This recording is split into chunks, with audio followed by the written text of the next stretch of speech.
Good morning guys. இந்த வீடியோல நம்ம பார்க்க போற topic compound epithelium and then glandular epithelium பத்தி. இந்த பிளேலிஸ்டோட ஃபர்ஸ்ட் வீடியோல basics of tissue and then simple epithelium பத்தி பார்த்தோம். இப்போ காம்பவுண்ட் எபிதீலியம் பத்தி பார்க்க போறோம். ஸோ எப்படி சிம்பிள் எபிதீலியம்ல 3 டைப்ஸ் இருந்துச்சோ அதே மாதிரி நம்ம காம்பவுண்ட் எபிதீலியம்ல 3 டைப்ஸ் உண்டு. அதாவது நம்ம சென்ட்ரல் போர்ட் புக்ஸில் என்சிஆர்டி புக்ஸில் காம்பவுண்ட் எபிதீலியம்ங்கிற வேர்டு யூஸ் பண்ணியிருப்பாங்க. நம்ம ஸ்டேட் போர்ட் புக்ஸில் ஸ்ட்ராட்டிஃபைடு அப்படிங்கிற வேர்டு யூஸ் பண்ணியிருப்பாங்க. ஸ்ட்ராட்டிஃபைடு அப்படின்னா multi layer.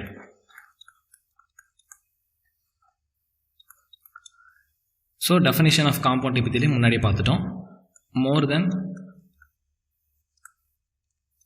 1 layers of cells இருக்கும்போது நம்ம அதை காம்பவுண்ட் எபிதீலியம் அப்படின்னு சொல்லுவோம். ஸோ இதுக்கப்புறம் நம்ம ஸ்ட்ராட்டிஃபைடு அப்படிங்கிற வேர்டை யூஸ் பண்ணுவோம். So first type stratified squamous epithelium and then simple மாதிரியே stratified cuboidal epithelium.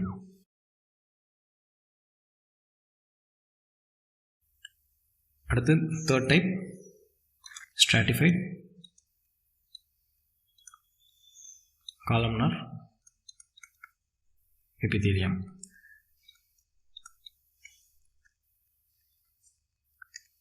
Stratified squamous epithelium ஃபர்தராக 2 டைப்பாக பிரிப்போம். First type keratinised squamous epithelium. Second type non keratinised squamous epithelium. அதாவது நம்ம உடம்புல கெராட்டின் அப்படின்னு ஒரு ப்ரோட்டீன் உண்டு. இந்த கெராட்டின்கிற ப்ரோட்டீன் மெயினான லொக்கேஷன் எங்கெல்லாம் பார்த்தீங்கன்னா ஸ்கின், ஹேர் அண்ட் நெயில். இந்த ப்ரோட்டீனோட மெயின் ஃபங்க்ஷன் ப்ரொடெக்ஷன். ஸோ அந்த கெராட்டினைஸ்ட் ஸ்குவாமஸ் எபிதீலியம் அப்படிங்கிறது மெயினாக லொக்கேஷன் ஸ்கின்ல தான் இருக்கும். அண்ட் தென் நான் கெராட்டினைஸ்ட் ஸ்குவாமஸ் எபிதீலியம் அப்படின்னா அந்த கெராட்டின்கிற ப்ரோட்டீன் இல்லாத squamous epithelium stratified squamous epithelium நான் கெராட்டினைஸ்ட் ஸ்குவாமஸ் எபிதீலியம் அப்படின்னு சொல்லுவோம். ஸோ இதோட லொக்கேஷன் பக்கல் கேவிட்டி. பக்கல் கேவிட்டிங்கிறது நம்ம ஓரல் கேவிட்டி, மவுத் கேவிட்டியை தான் நம்ம பக்கல் கேவிட்டி அப்படின்னு சொல்லுவோம்.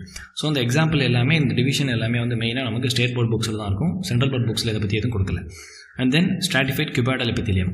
ஸ்ட்ராட்டிஃபைடு கியூபாய்டல் எபிதீலியம் எடுத்துக்கிட்டோம் அப்படின்னா அதோட லொக்கேஷன் மெயினாக கிளாண்ட்ஸில் இருக்கக்கூடிய டக்ட். Example salivary gland.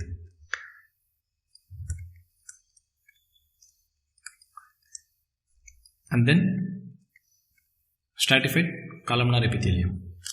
இதோட லொக்கேஷன் ஃபேரிங்ஸ். ஃபேரிங்ஸ் அப்படிங்கிறது ஆக்சுவலாக நம்ம ரெஸ்பிரேஷன் ஃபிசியாலஜி பார்க்கும்போது இதை பற்றி தெளிவாக பார்ப்போம். ஸோ இதுக்கு முன்னாடி நம்ம பார்த்தா simple epithelium and columnar epithelium stratified compound epithelium பற்றி ஒரு பிக்சர் பார்க்கலாம். ஸோ இது வரைக்கும் நம்ம பார்த்த சிம்பிள் அண்ட் ஸ்ட்ராட்டிஃபைடு எபிதீலியம்கான பிக்சர் இதுதான். ஸோ இதுதான் நம்ம சிம்பிள் எபிதீலியம். ஃப்ளாட் செல், இர்ரெகுலர் பவுண்டரிஸ், சிங்கிள் லேயரில் இருக்கக்கூடியது. ஸோ இது simple epithelium. And then cuboidal sell, simple cuboidal. So இந்த மாதிரி அரேஞ்ச் ஆகும்போது தான் இது நம்ம டிபியூல்ஸ், கிட்னி டிபியூல்ஸ் டியூப் மாதிரி இருக்குன்னு சொன்னோம்ல, அந்த டியூப்லாம் இப்படி தான் ஃபார்ம் ஆகும். ஆக்சுவலாக செல் எல்லாம் ஒரே மாதிரி அரேஞ்ச் ஆகி இந்த மாதிரி டியூப் ஃபார்ம் ஆகிறதுக்கு இந்த மாதிரி தான் வரும். அண்ட் தென் இது simple columnar cells, tall cell with basal nuclei. இது சூடோ ஸ்ட்ராட்டிஃபைடு. சூடோ ஸ்ட்ராட்டிஃபைடுங்கிறது சூடோ அப்படின்னா ஃபால்ஸ், ஸ்ட்ராட்டிஃபைடுனா மல்டி லேயர். பார்க்குறதுக்கு மல்டி லேயர் மாதிரி இருக்கும். எதனால் அப்படின்னா நியூக்ளியஸ் மல்டி லேயர்ஸில் அரேஞ்ச் ஆகிருக்கிறதுனால இதை நம்ம சூடோ ஸ்ட்ராட்டிஃபைடு அப்படின்னு சொல்லுவோம். அடுத்தது இது ஃபுல்லாக சிம்பிள்.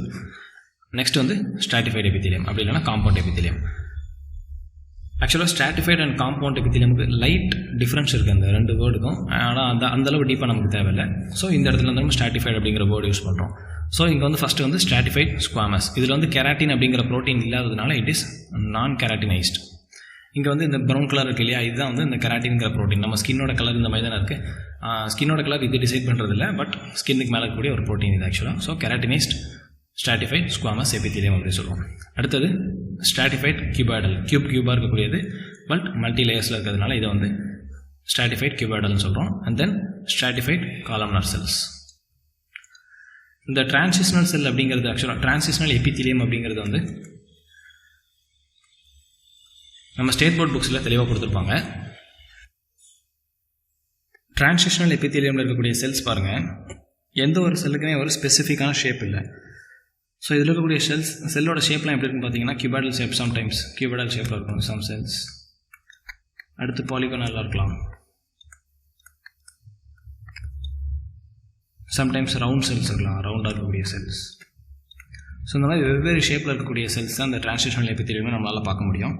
அண்ட் இதில் ஒரு ஸ்பெசிஃபிக்காக ஒரு வேர்டு வந்து அம்ப்ரெல்லா செல் அப்படின்னு சொல்லுவாங்க. இந்த டாப்பில் உள்ள செல்லாம் பார்த்திங்கன்னா அம்ப்ரெல்லா மாதிரி இருக்கும், நம்ம குடை மாதிரியே இருக்கக்கூடிய செல்ஸ். ஸோ இதெல்லாம் வந்து அம்ப்ரெல்லா செல் அப்படின்னு சொல்லுவாங்க, அம்ப்ரெல்லா செல். அண்ட் இதோட மெயின் லொக்கேஷன் எங்கன்னு பார்த்தீங்கன்னா இது எல்லாமே வந்து யூரினரி ட்ராக்ட், அதாவது நம்ம கிட்னி பற்றி படிக்கும்போது பார்ப்போம் யூரினரி ட்ராக்ட்னு சொல்லிட்டு. அதில் வந்து யூரிட்டர், யூரினரி பிளாடர், யூரித்ரா, இந்த மாதிரி பார்ட்ஸில் தான் இந்த டிரான்சிஷனல் எபித்தீலியமோட லொக்கேஷன் இருக்கும். ஸோ இதெல்லாம் வந்து நமக்கு மெயினாக வந்து ஸ்டேட் போர்ட் புக்ஸில் தான் கொடுத்துருப்பாங்க, சென்ட்ரல் போர்ட் புக்ஸில் இந்த அளவுக்கு தெளிவாக இதை கொடுக்கல. ஸோ இது வந்து compound epithelium and simple epithelium பற்றி உள்ளது. தென் வந்து நம்ம கிளாண்டுலர் எபித்தீலியம் பற்றி பார்க்கலாம்.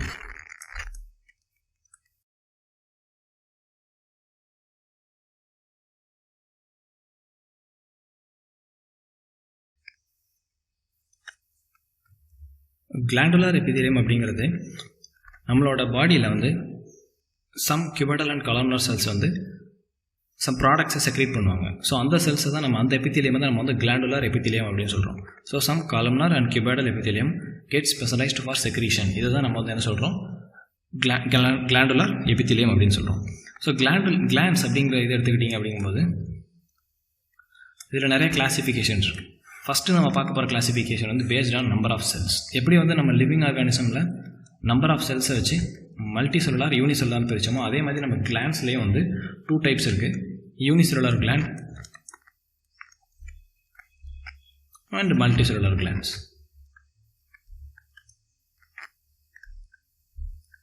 ஸோ யூனிசெல்லுலார் அப்படிங்கும்போது சிங்கிள் செல், ஒரே ஒரு செல் இருக்கக்கூடியது. மல்டி செல்லுலார் அப்படிங்கும்போது மெனி செல்ஸ். யூனிசெல்லுலார் கிளாண்ட்ஸ்க்கு எக்ஸாம்பிள் வந்து காப்லெட் செல். இந்த காப்லெட் செல்லோட ஃபங்க்ஷன் என்ன அப்படின்னு பார்த்தீங்கன்னா மியூக்கஸ் செக்ரீஷன். நம்ம லாஸ்ட் வீடியோ டிஷ்யூவோட பேசிக்ஸ் பார்க்கும்போது சீலியேட்டட் எபித்தீலியம்னு ஒன்று பார்த்தோம் சிம்பிள் எபித்தீலியமில். அதில் வந்து பிராங்கியோல்ஸில் சீலியேட்டட் எபித்தீலியம் இருக்கும். அதோட மெயின் ஃபங்க்ஷன் வந்து டஸ்ட் பார்ட்டிகல்ஸை வந்து வெளியே தள்ளுறது, எக்ஸ்பெல் பண்ணுறது. ஸோ அந்த டஸ்ட் பார்ட்டிகல்ஸ் வந்து அந்த மியூக்கஸ் அப்படிங்கிற ஸ்டிக்கி ஃப்ளூயிடில் தான் வந்து ட்ராப் ஆகும் அப்படின்னு பார்த்தோம் இல்லையா. அந்த மியூக்கஸை செக்ரேட் பண்ணுறது வந்து காப்லெட் செல்ஸ். ப்ளஸ் இந்த காப்லெட் செல் எங்கெல்லாம் இருக்கும் அப்படின்னு மெயினாக பார்த்தீங்கன்னா நம்ம ஜிஐடிங்கிறது வந்து gastrointestinal tract. Gastrointestinal tract அப்படிங்கிறது நம்ம டைஜஸ்டிவ் ட்ராக்ட்டுக்கு இன்னொரு நேம் அது. ஸோ இதை பற்றி நான் வந்து உங்களுக்கு விளக்கமாக human physiology digestion and absorption நடத்தும்போது நடத்திடுறேன். ஸோ இது காப்லெட் செல்க்கு. இதோட பிக்சர் பின்னாடி காமிக்கிறேன். இப்போ many cells multi cellular glands example எடுத்துக்கிட்டோம்னா நம்மளோட salivary gland.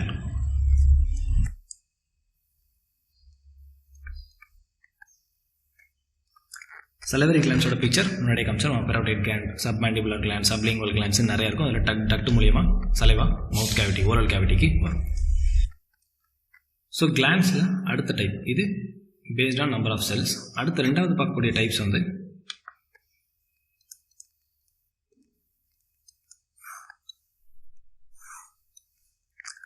Mode of boring. அதாவது ஒரு கிளாண்ட் தன்னோட ப்ராடக்டை எப்படி வெளியே கொண்டு போய் அந்த இடத்துக்கு தேவையான இடத்துக்கு கொண்டு சேர்க்குறது அப்படிங்கிறத பொறுத்து நம்ம வந்து இந்த கிளாண்ட்ஸை ரெண்டாக பிரிச்சிருக்கோம். ஒன்று வந்து எக்ஸோக்ரைன் கிளாண்டுன்னு சொல்லுவோம், இன்னொன்று வந்து எண்டோக்ரைன் கிளாண்டுன்னு சொல்லுவோம். ஸோ இப்போ ஃபார் எக்ஸாம்பிள் இது வந்து நம்மளோட கிளாண்டுன்னு வச்சுக்கலாம். இந்த கிளாண்ட் தன்னோட ப்ராடக்டை வந்து வெளியே கொண்டு போகிறதுக்கு ஒரு டக்ட், ஒரு டியூப் இல்லை ஒரு டக்ட் இருந்துச்சு. இந்த டக்ட் மூலிமா இல்லை இந்த டியூப் மூலிமா தன்னோட ப்ராடக்ட் இல்லை தன்னோட செக்ரீஷனை வந்து தேவையான இடத்துக்கு கொண்டு போய் சேர்க்கும்போது இந்த டைப் ஆஃப் கிளாண்டை வந்து நம்ம எக்ஸோக்ரைன் கிளாண்ட் அப்படின்னு சொல்கிறோம். ஸோ இதுக்கு டெஃபினேஷன் அப்படின்னு பார்த்துக்கிட்டோன்னா glands products are released through the ducts. Or tubes. So இதை நம்ம வந்து எக்ஸோக்ரைன் கிளாண்ட் அப்படின்னு சொல்கிறோம். இதுக்கு எக்ஸாம்பிள் வந்து சலைவரி கிளாண்டில் டக்ட் இருந்தது இல்லையா, அதனால் சலைவா. ஆயில், செபேஷியஸ் கிளாண்டுன்னு சொல்லுவாங்க. அந்த கிளாண்ட் வந்து ஆயில் செக்ரேட் பண்ணுறது. நம்ம ஸ்கின்ல வந்து ஆயிலியாக இருக்கும் பார்த்துக்கிங்களா சில பேருக்கு, அது. அடுத்தது வந்து இயர் வேக்ஸ். இது எல்லாமே வந்து எக்ஸோக்ரைன் கிளாண்டுக்கான ஒரு எக்ஸாம்பிள். அண்ட் தென் எண்டோக்ரைன் கிளாண்டுக்கு வாங்க. எண்டோக்ரைன் கிளாண்டில் என்னென்னா டியூபோ டக்டோ ரெண்டுமே இருக்காது. இந்த கிளாண்ட் எப்படின்னா, இது ஒரு எண்டோக்ரைன் கிளாண்டுன்னா தன்னோட ப்ராடக்ட்ஸை வந்து டைரெக்டாக வெளியே இருக்கக்கூடிய ஃப்ளூயிடில் ரிலீஸ் பண்ணும். இந்த ஃப்ளூயிடுக்கு எக்ஸாம்பிள் உங்களுக்கு பிளட். இப்போதைக்கு சொல்கிறதுக்கு உங்களுக்கு ஈஸியாக புரியுது, பிளட் ரொம்ப ஈஸியாக புரிஞ்சிடும். நான் உங்களுக்கு அந்த பிக்சர் காமிக்கிறேன், அப்போ தெளிவாக புரியும். ஸோ டேரெக்டாக தன்னோட செக்ரேட்டட் ப்ராடக்ட்டை வந்து சுற்றி இருக்கக்கூடிய ஃப்ளூயிடில், சரௌண்டிங் ஃப்ளூயிட்லையோ இல்லை பிளட்லையோ ரிலீஸ் பண்ணும்போது இந்த டைப் ஆஃப் கிளாண்டெல்லாம் நம்ம வந்து எண்டோக்ரைன் கிளாண்டுன்னு சொல்கிறோம். டியூபோ டக்டோ இருக்காது. எண்டோக்ரைன் கிளாண்ட்லேருந்து வரக்கூடிய அந்த ப்ராடக்ட்டுக்கு பேர் வந்து மேக்ஸிமம் ஹார்மோன்ஸ் அப்படின்னு தான் சொல்லுவோம். இந்த ஹார்மோன்ஸோட ஃபங்க்ஷன் என்ன, மொத்தம் எத்தனை ஹார்மோன்ஸ் இருக்குது அப்படிங்கிறது எல்லாமே நம்ம எண்டோக்ரைனாலஜி அப்படின்னு சொல்லிட்டு ஹியூமன் ஃபிசியாலஜியில் ஒரு லெசன் பார்ப்போம். அப்போ உங்களுக்கு தெளிவாக நடத்துகிறேன். ஸோ இதுக்கான டெஃபினேஷன் அப்படின்னு பார்த்துக்கிட்டிங்கன்னா, the products of the glands are released directly into the surrounding fluid.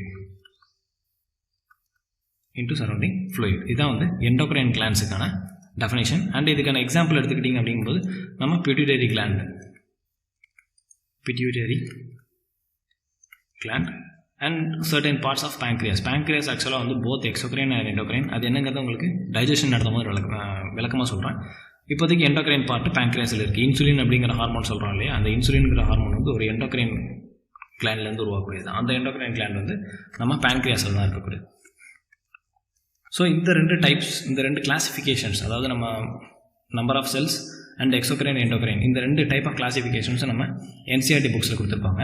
இது போக நமக்கு வந்து நம்ம ஸ்டேட் போர்ட் புக்ஸில் வந்து எக்ஸ்ட்ரா 2 கிளாசிஃபிகேஷன் கொடுத்துருப்பாங்க. அது என்ன அப்படின்னு பார்த்தோம்னா, இப்போ நம்மளோட எக்ஸோக்ரைன் கிளாண்ட் எடுத்துக்கலாம். ஸோ எக்ஸோக்ரைன் கிளாண்ட் அப்படிங்கும்போது கண்டிப்பாக அதில் டக்ட் இருக்கும் இல்லையா. ஸோ நம்பர் ஆஃப் டக்ட்ஸ், அந்த கிளாண்டில் இருக்கக்கூடிய டக்டோட நம்பரை டிபெண்ட் பண்ணி 2ஆக டிவைட் பண்ணுறோம். ஒன்று வந்து simple exocrine gland and then compound exocrine gland. Simple exocrine கிளாண்ட்னா உங்களுக்கு முன்னாடி தெரிஞ்சிருக்கும், சிங்கிள் லேயர் ஆஃப் செல்ஸ் இருந்தால் சிம்பிள் எபித்தீலியம் சொல்கிறோம் இல்லையா. அதே மாதிரி ஒரே ஒரு டக்ட் இருக்கும்போது, ஒன்லி ஒன் டக்ட் இருக்கும்போது அதை நம்ம சிம்பிள் எக்ஸோக்ரைன் கிளாண்ட்னு சொல்கிறோம். மெனி டக்ட்ஸ் இருக்கும்போது அதை நம்ம வந்து காம்பவுண்ட் எக்ஸோக்ரைன் கிளாண்ட் அப்படின்னு சொல்கிறோம். இது ஒரு type of classification. And then டக்டோட ஷேப்பை பொறுத்து, ஷேப் ஆஃப் த டக்ட் அதை டிபெண்ட் பண்ணி நம்ம 3 டைப்பாக பிரிக்கிறோம் இந்த எக்ஸோக்ரைன் கிளாண்டை. ஸோ இது எல்லாத்துக்குமே உங்களுக்கு பிக்சர் காமிக்கிறேன் இப்போதைக்கு, ஒரு இன்ட்ரடக்ஷன் மாதிரி ரைட்டாக. ஸோ ஃபஸ்ட் டைப் வந்து டக்ட் வந்து பார்க்கறதுக்கு டியூப் மாதிரி இருக்கும்போது அதை நம்ம டியூபுலர் எக்ஸோக்ரைன் கிளாண்டுன்னு சொல்கிறோம். அண்ட் தென் ஆல்வியோலஸ் இல்லை ஆல்வியோலார் அப்படிங்கிற வேர்டு வந்து ஆக்சுவலாக ஆல்வியஸ் அப்படிங்கிற வேர்ட்லேருந்து டெரைவ் ஆன ஒரு வேர்டு. ஆல்வியஸ் அப்படிங்கிற வேர்டுக்கு மீனிங் வந்து லிட்டில் கேவிட்டி. ஸோ பார்க்குறதுக்கு சின்னதாக ஒரு பலூன் மாதிரி குட்டியாக இருக்கக்கூடிய இந்த மாதிரி இருக்கக்கூடிய ஷேப்பில் இருக்கிறது, ஒரு சாக் மாதிரி இருக்கக்கூடியது நம்ம ஆல்வியோலார் அப்படின்னு சொல்லுவோம். ஸோ இது செகண்ட் டைப். இந்த ஷேப்பில் இருந்துச்சு அப்படிங்கும்போது, நம்ம டியூப் மாதிரி இருந்துச்சு அப்படிங்கும்போது இது வந்து நம்ம டியூபுலர் அப்படின்னு சொல்லுவோம். இந்த ஷேப்பில் இருந்துச்சு, ஷாக் மாதிரி இருந்துச்சு அப்படிங்கும்போது இது வந்து நம்ம ஆல்வியோலார் அப்படின்னு சொல்கிறோம். அண்ட் தேர்ட் டைப் வந்து ரெண்டுமே கம்பைன் ஆனது, டியூபுலோ ஆல்வியோலார். ஸோ ஒரு டியூப் இருக்கும் அண்ட் தென் ஒரு சாக் இருக்கும், இல்லை ஒரு ஆல்வியோலார். ஸோ இந்த மாதிரி இருந்துச்சுன்னா இதை வந்து நம்ம டியூபுலோ ஆல்வியோலார் டக்ட்ஸ் அப்படின்னு சொல்லுவோம். ஸோ இது ஒரு டைப். அண்ட் தென் ரெண்டாவது டைப், இதுக்கு அடுத்து இன்னொரு டைப் என்னன்னு பார்த்துக்கிட்டிங்கன்னா மோட் ஆஃப் செக்ரீஷன்.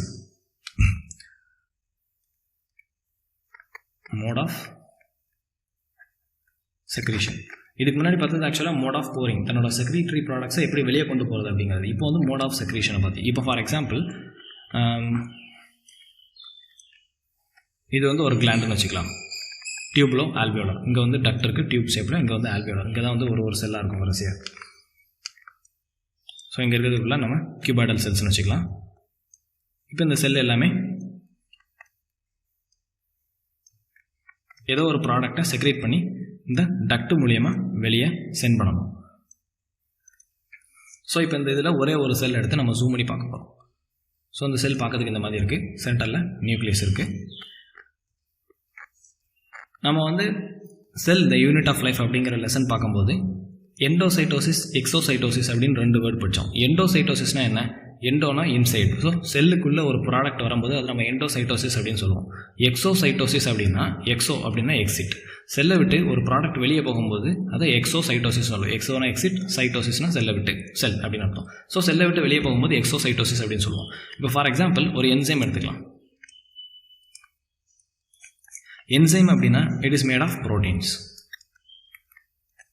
ஒரு செல் எப்படி ப்ரோட்டீனை உருவாக்கும் அப்படிங்கிறதுக்கான ஒரு பேசிக் ஐடியா வந்து நம்ம ஃபஸ்ட்டு இந்த செல் யூனிட் ஆஃப் லைஃப் அப்படிங்கிற லெசனில் தெளிவாக பார்த்தோம். ஸோ என்னாகும், ஃபஸ்ட்டு டிஎன்ஏ இருக்கும் நியூக்ளியஸில். இந்த டிஎன்ஏ வந்து எம்ஆர்என்ஏவாக மாறும். அண்ட் தென் இந்த எம்ஆர்என்ஏ வந்து ரைபோசோம்ஸ் கூட போயிட்டு ப்ரோட்டீன்ஸை சிந்தசைஸ் பண்ண சொல்லுவோம்.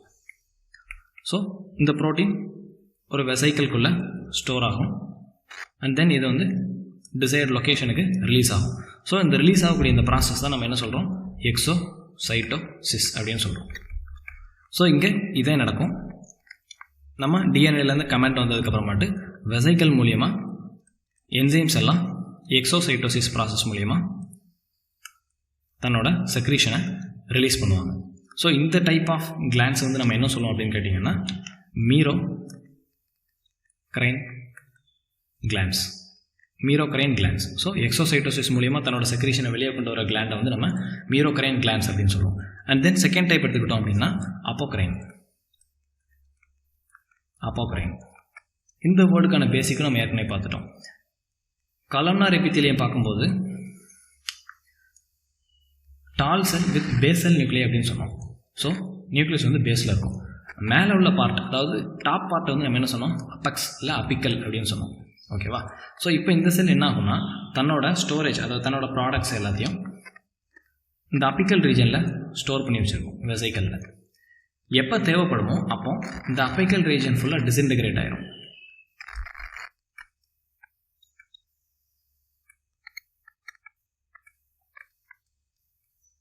ஸோ டோட்டல் அப்பிக்கல் ரீஜன் மட்டும் டிஸ்இன்டகிரேட் ஆகும்போது வெசைக்கிளுக்கு உள்ளே இருக்கக்கூடிய என்சைம்ஸ் எல்லாம் ரிலீஸ் ஆயிரும். ஸோ இந்த டைப் ஆஃப் செக்ரீஷன் பண்ணக்கூடிய கிளான்ஸ் வந்து நம்ம என்ன சொல்கிறோம், அப்போக்ரைன். அப்போனா அப்பெக்ஸ், புரியுதா? அண்ட் நெக்ஸ்ட் அடுத்து வந்து ஹோலோக்ரைன் கிளான்ஸ். ஹோலோ அப்படின்னா இன் டோட்டல். ஸோ நம்ம எப்படி அப்போக்ரைன் பார்த்தோமோ அதே மாதிரி தான் இந்த செல்லும். இங்கே என்ன ஆகும் அப்படின்னு பார்த்தீங்கன்னா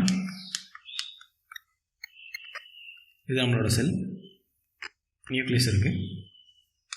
அண்ட் இந்த செல்லோட ப்ராடக்ட்ஸ் எல்லாம் வெசைக்கிளில் ஸ்டோர் ஆகிருக்கு.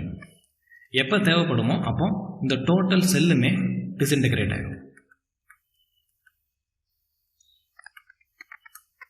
டோட்டல் செல் டிஸ்இன்டகிரேட் ஆகிட்டு என்சைம் எல்லாமே ரிலீஸ் ஆகிடும். ஆர் அந்த செல்லில் ப்ரொடியூஸ் ஆன ப்ராடக்ட்ஸ் எதை வேணா இருக்கலாம். எக்ஸாம்பிளுக்கு உங்களுக்கு என்சைம் வச்சு சொல்கிறோம் ஈஸியாக புரியதுக்காக.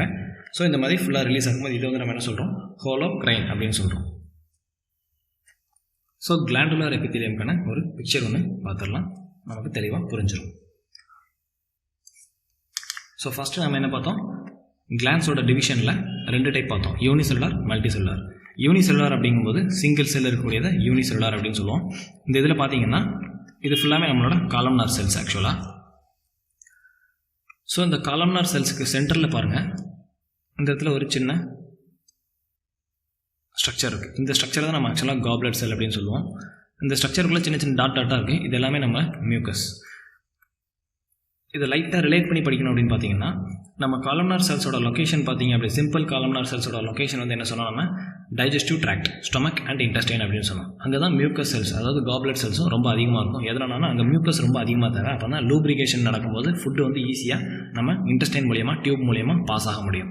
ஸோ ஒரு டைப் ஆஃப் கிளாண்ட் வந்து goblet sell. And then multicellular glands அப்படிங்கும்போது நிறைய செல்ஸ், மெனி செல்ஸ் இருக்கும்போது அது மல்டிசெல்லுலார் கிளாண்ட்ஸ் அப்படின்னு சொல்கிறோம். எக்ஸாம்பிள் நிறையா இருக்குது. இப்போ இதில் வந்து நம்ம என்ன பண்ணியிருக்கோம் அப்படின்னா நம்ம ஷேப் ஆஃப் த டக்ட் பொறுத்து ரெண்டாக பிரிச்சிருக்கோம். ஒன்று வந்து சிம்பிள், இன்னொன்று வந்து காம்பவுண்ட். சிம்பிள் அப்படின்னா ஒரே ஒரு டக்ட் தான் இருக்கும். ஸோ இது வந்து ஒரு டக்ட். இப்போ இங்கே காம்பவுண்ட் எடுத்துக்கிட்டிங்கன்னா இது ஒரு டக்ட், தென் கலர் சேஞ்ச் பண்ணுறேன். இது செகண்ட் டக்ட், இது நம்ம தேர்ட் டக்ட், இது நம்ம ஃபோர்த் டக்ட். ஸோ நிறைய டக்ட் இருக்கும்போது இதை வந்து நம்ம காம்பவுண்ட் கிளான்ஸ் அப்படின்னு சொல்லுவோம். சிம்பிள் கிளாண்ட் இருக்குது, காம்பவுண்ட் எக்ஸோக்ரைன் கிளான்ஸ் அப்படின்னு சொல்லுவோம். டக்ட் இருந்தால் கண்டிப்பாக அது எக்ஸோக்ரைன் கிளாண்ட் தான். அண்ட் தென் இப்போ பாருங்கள், இது டியூப் ஷேப்பில் இருக்கக்கூடியது. இது பாருங்கள் ஆல்வியோலார் ஷேப், அதாவது நம்ம லிட்டில் சாக் மாதிரி இருக்கக்கூடியது. இந்த ஷேப்பில் இருக்கும்போது இது வந்து நம்ம ஆல்வியோலார் ஷேப் அப்படின்னு சொல்லுவோம். இது வந்து ஒரே ஒரு டக்ட் இருக்கிறதுனால சிம்பிள் ஆல்வியோலார் அப்படின்னு சொல்கிறோம். அண்ட் தென் இங்கே பார்த்தீங்கன்னா டியூப்லோ ஆல்வியோலார், டியூபும் இருக்குது ப்ளஸ் ஆல்வியோலஸும் இருக்குது. ஸோ இது வந்து டியூப்லோ ஆல்வியோலார்னு சொல்லுவோம். இது வெறும் டியூப் மட்டும் இருக்கிறதுனால இது வந்து சிம்பிள் டியூபுலர். அண்ட் தென் நிறைய டக்ட் இருக்கும்போது compound. So simple, compound, tubular, alveolar, இது எல்லா டைப்ஸும் இந்த ஒரு பிக்சரில் வந்துடும். தென் வந்து எண்டோக்ரைன், எக்ஸோக்ரைன். இது பாருங்கள், இது எக்ஸோக்ரைன், இது வந்து எண்டோக்ரைன். எக்ஸோக்ரைன் அப்படின்னா என்ன சொன்னால் உங்களுக்கு டக்ட் இருக்கும்போது அதை நம்ம எக்ஸோக்ரைன் அப்படின்னு சொல்லுவோம். ஸோ இது எல்லாமே நம்மளோட கியூபாய்டல் செல்ஸ். இந்த கியூபாய்டல் செல்ஸில் நல்லா தெளிவாக ஊற்று பார்த்தீங்கன்னா இந்த இடத்துல வந்து சின்ன சின்னதாக எக்ஸோசைட்டோசிஸ் ஆகக்கூடிய மெக்கானிசமை இந்த டயக்ராமில் பார்க்கலாம் உங்களுக்கு இந்த இடத்துல. ஸோ எக்ஸோசைட்டோசிஸ் மூலிமா இந்த செல் வந்து தன்னோட செக்ரீஷனை இந்த கிளாண்டுக்குள்ளே செக்ரேட் பண்ணிடும். அண்ட் தென் இந்த டக்ட் மூலிமா அது வெளியே வந்துடும். ஸோ இது வந்து எக்ஸோக்ரைன், டக்ட் இருக்கிறதுனால. இங்கே பாருங்கள், இது எண்டோக்ரைன். இது எல்லாமே நம்மளோட செல். ஸோ இங்கேயும் அதே எக்ஸோசைட்டோசிஸ் ப்ராசஸ் மூலிமா டக்டில் உள்ளதுக்கு பதில் டேரெக்டாக நம்ம இது வந்து நம்மளோட பிளட் வெசல்ஸ். நம்ம பிளட் வெசல்ஸ் டேரெக்டாக சுற்றி இருக்கக்கூடிய ஃப்ளூயிடில், அதாவது பிளட்டில் ரிலீஸ் ஆகும்போது இதை வந்து நம்ம எண்டோக்ரைன் கிளான்ஸ் அப்படின்னு சொல்லுவோம். ஸோ அடுத்த டைப்ஸ் பார்த்துக்கிட்டிங்கன்னா இது வந்து நம்ம மீரோக்ரைன். இதில் பாருங்கள், செல்லுக்கு எந்த ஒரு டிஸ்ட்ரக்ஷனுமே இல்லை.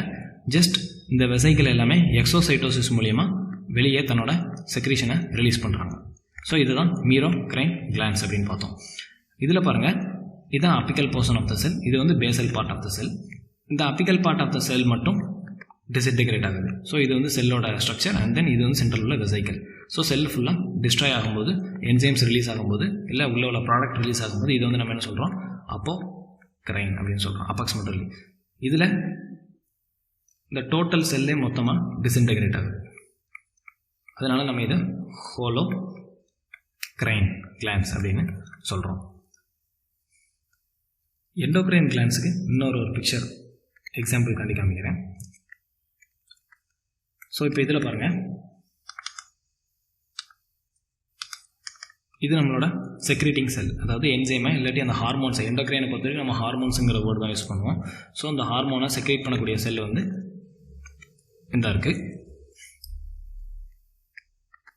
ஸோ ஹார்மோனை இந்த செல் வந்து செக்ரேட் பண்ணிடுச்சு.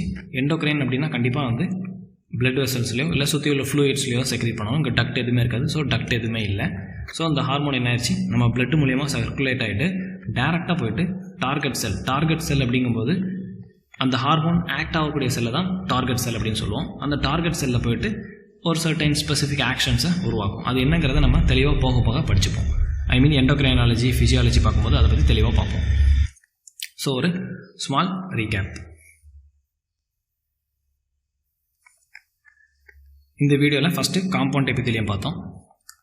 காம்பவுண்ட் எபித்தீலியமுக்கு இன்னொரு நேம் வந்து ஸ்ட்ராட்டிஃபைடு எபித்தீலியம் சொன்னோம். மெயினாக அதுலேயே 3 டைப்ஸ் இருக்குது. First squamous, and then cuboidal, and then columnar. ஸ்குவாமஸில் 2 டைப்பாக இருக்குது, கெராட்டினைஸ்ட், நான் கெராட்டினைஸ்ட். கெராட்டினைஸ்டோட லொக்கேஷன் ஸ்கின், கெராட்டின் அப்படிங்கிற ப்ரோட்டீன் பற்றி பார்த்தோம். And non keratinised location buccal cavity. Cuboidal stratified எபித்தீலியமோட லொக்கேஷன் வந்து டக்ட் ஆஃப் த கிளாண்ட், மெயினாக salivary gland. And columnar stratified epithelium வந்து ஃபேரிங்ஸ். ஸோ அடுத்து நம்ம கிளாண்டுலர் எபித்தீலியம் பற்றி பார்த்தோம். நம்ம உடம்புல இருக்கக்கூடிய certain columnar and cuboidal cells வந்து ஏதாவது ஒரு ப்ராடக்ட்டை செக்ரேட் பண்ணும்போது அதை நம்ம கிளாண்டுலர் எபித்தீலியம் அப்படின்னு சொல்கிறோம். ஸோ கிளாண்ட்ஸ் வந்து நிறைய டைப்ஸாக பிரிச்சிருக்கோம். அதுக்கான பிக்சரும் பார்த்தோம். ஃபஸ்ட்டு வந்து நம்பர் ஆஃப் செல்ஸை பொறுத்து unicellular gland, multicellular gland பார்த்தோம். யூனிசெல்லார் கிளாண்டுக்கு காப்லெட் செல் ஒரு எக்ஸாம்பிள். ப்ரொடக்ஷன் வந்து மியூக்கஸ், மெயின் லொக்கேஷன் வந்து கேஸ்ட்ரோ இன்டெஸ்டினல் ட்ராக்ட், அப்படி இல்லைனா டைஜஸ்டிவ் ட்ராக்ட். இது ஒரு classification. And then second classification எடுத்துக்கிட்டோம் அப்படின்னா based on duct, I mean the mode of boring. ஒன்று வந்து எக்ஸோக்ரைன் அப்படின்னு சொல்கிறோம். தன்னோட செக்ரீஷனை டக்ட் மூலியமாக ஒரு டியூப் மூலியமாக செக்ரேட் பண்ணும்போது அதை எக்ஸோக்ரைன் கிளாண்டுன்னு சொல்கிறோம். அண்ட் தென் எந்த ஒரு டக்டும் டியூபும் இல்லாமல் டேரெக்டாக சுற்றி இருக்கக்கூடிய ஃப்ளூயிட்லையோ இல்லை பிளட்லையோ செக்ரேட் பண்ணும்போது இதை வந்து நம்ம எண்டோக்ரைன் கிளாண்ட் அப்படின்னு சொல்கிறோம். எக்ஸோக்ரைன் கிளாண்டுக்கு பெஸ்ட் எக்ஸாம்பிள் சலைவரி கிளாண்ட், எண்டோக்ரைனுக்கு நம்ம பியூட்டிட்டரி கிளாண்டு. பியூட்டிட்டரி கிளாண்டை பற்றி பின்னாடி நம்ம தெளிவாக பார்ப்போம் ஃபிசியாலஜி பார்க்கும்போது. அண்ட் தென் தேர்ட் டைப் வந்து based on the number of duct. Simple அப்படின்னு சொன்னாங்கன்னா சிங்கிள் டக்ட் இருக்கும்போது, காம்பவுண்ட் அப்படிங்கும்போது மல்டிபிள் டக்ட்ஸ் இருக்கும்போது அதை நம்ம வந்து காம்பவுண்ட் கிளாண்ட் அப்படின்னு சொல்லுவோம். இந்த கிளாசிஃபிகேஷன் மெயினாக எக்ஸோக்ரைனில் மட்டும் தான் வரும், ஏன்னா எக்ஸோக்ரைனில் தான் டக்ட் இருக்கும். அண்ட் தென் ஃபோர்த் கிளாசிஃபிகேஷன் எடுத்துக்கிட்டோம் அப்படின்னா based on the shape of the duct. Tubule ஷேப்பில் இருக்கும்போது டியூபுலர்னு சொல்லுவோம். And then alveolar, and then ரெண்டுமே கம்பைன் ஆகும்போது டியூபுலோ ஆல்வியோலார். ஸோ இதுக்கான பிக்சர் எல்லாமே தெளிவாக பார்த்தோம். அண்ட் ஃபிஃப்த் டைப் அப்படின்னு பார்க்கும்போது based on the mode of secretion. Merocrine அப்படின்னு பார்த்தோம். மீரோக்ரைன் அப்படிங்கிற கிளான்ஸ் வந்து மெயினாக எக்ஸோசைட்டோசிஸ் மூலியமாக தான் தன்னோட செக்ரீஷனை வெளியே செக்ரீட் பண்ணும். அண்ட் தென் அப்போக்ரைன் அப்படிங்கிறது apical part of the cell destruction ஆகும்போது உள்ளே இருக்கக்கூடிய என்சைம் வெளியே வரும்போது இதை நம்ம செக்ரீட் ஆகும்போது இதை அப்போக்ரைன் கிளான்ஸ் அப்படின்னு சொல்கிறோம். அண்ட் தென் டோட்டல் செல்லும் டெஸ்ட்ராய் ஆகும்போது செக்ரீஷன் வெளியே வந்து அதை நம்ம ஹோலோக்ரைன் அப்படின்னு சொல்கிறோம். Whole cell or total cell. So இதுதான் வந்து நம்ம கிளாண்டுலார் எபித்தீலியமான 5 கிளாசிஃபிகேஷன்ஸ். இந்த சாப்டர் ஆக்சுவலாக NCERT books and SCERT books, state board books ரெண்டுமே கம்பைன் பண்ணி நடத்தணும். எதனாலனா NCERT புக்ஸில் சில டாபிக்ஸ் ரொம்ப கம்மியாக கொடுத்துருப்பாங்க, ஸ்டேட் போர்ட் புக்ஸில் அதிகமாக கொடுத்துருப்பாங்க. உங்களுக்கு கிளாஸ் ஒர்க்ஸுக்கும் யூஸ் ஆகும், ப்ளஸ் பப்ளிக் எக்ஸாமுக்கு யூஸ் ஆகும் சொல்லிட்டு ரெண்டையும் கம்பைன் பண்ணி நடத்திருக்கோம்.